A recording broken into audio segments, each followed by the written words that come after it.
I started in my mid-20s experiencing excruciating pain associated with my periods. I would curl up in a fetal position and start sweating. My quality of life was terrible. And for 25 years, I basically have not slept and was in constant pain.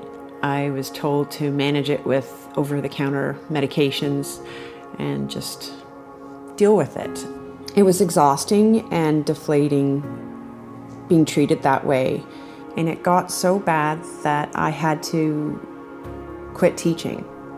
It impacted my life severely. I was fortunate to meet a new obstetrician to me at Sinai Health. She mentioned that there was a new doctor coming from Brazil that might be able to help me. So I went ahead and met Dr. Lemos, and that was the beginning of this journey. Denise came to me with a 20-year history of what we call bladder pain syndrome. She had no typical symptoms of endometriosis. She only had bladder pain, and we were very persistent and could find a cause. He pieced it all together and decided we need to do laparoscopy. It's the only way to really see what's going on, and he had a pretty good gut feeling about it.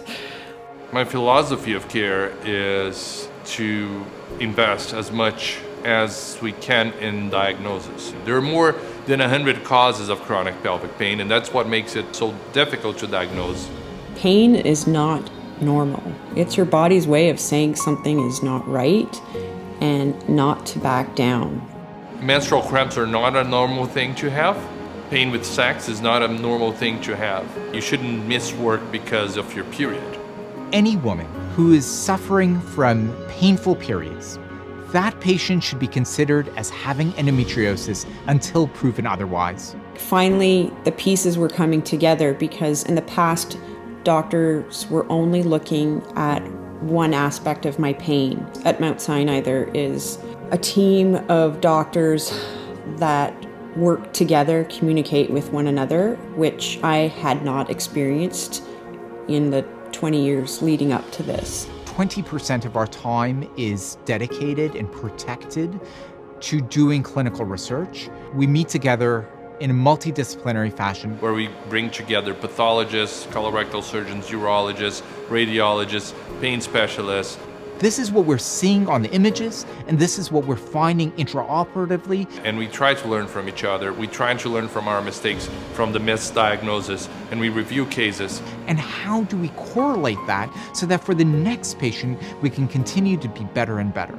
Telling stories like Denise's and many others is an essential step of raising awareness and improving access to adequate care. It's a silent disease. You don't see it. A lot of people don't realize that you're suffering with that pain, and now people are talking about it and being much more open about it, and it's really important.